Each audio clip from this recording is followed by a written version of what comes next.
बिस्मिल्लाहिर्रहमानिर्रहीम। तमाम देखने और सुनने वालों को मोहब्बतों भरा सलाम।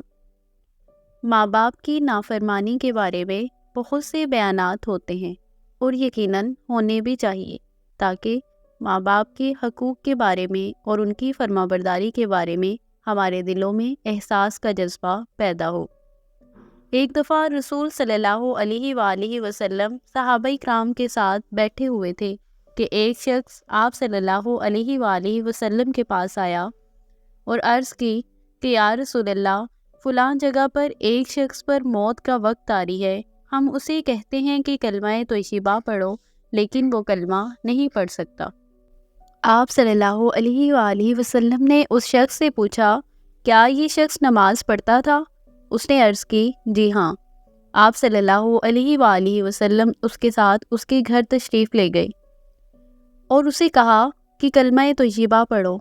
उसने कहा कि मैं कलमा तोयबा पढ़ने की ताकत नहीं रखता। आप सल्लल्लाहु अलैहि वसल्लम ने पूछा कि जब ये नमाज भी पढ़ता था, कुरान भी पढ़ता था, हर इबादत करता था, तो फिर क्या वजह है? वहीं से निदा आई कि ये शख्स अपने माँ बाप का नाफरमान था। आप सल्लल्लाहु अलैहि वसल्लम ने फरमाया, क्या इस शख्स की वालिदा ज़िंदा है? लोगों ने अर्ज़ की, जी हाँ।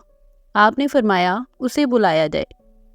आप सल्लल्लाहु अलैहि वसल्लम ने उस औरत से पूछा कि अगर तुम्हारे सामने एक जगह आग जलाई जाए और हुक्म दिया जाए कि तुम्हारे बेटे को इस आग में डाल दे, और शर्त ये रखी जाए कि अगर तुम राज़ी हो जाओ तो इसे माफ़ कर दिया जाएगा, तो क्या तुम इससे मान जाओगी?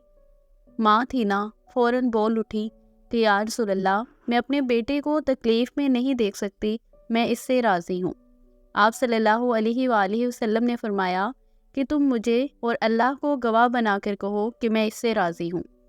माँ ने वही कलिमात पीछे पीछे दोहराए और फिर आप सल्लल्लाहु अलैहि वसल्लम ने उस शख्स से फरमाया कि कलमा तोयबा पढ़ो, और उसकी ज़ुबान पर कलमा तोयबा जारी हो गया।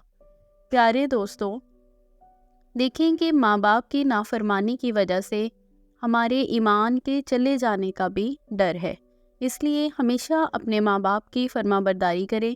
जिनके माँ बाप इस दुनिया से जा चुके हैं, उनके लिए ज़्यादा से ज़्यादा इसाले सवाब करें। अल्लाह से दुआ है कि अल्लाह पाक हमें माँ बाप का फरमाबरदार बनाए। वीडियो अच्छी लगी हो तो कमेंट्स में ज़रूर शेयर करें। जज़ाकल्लाह।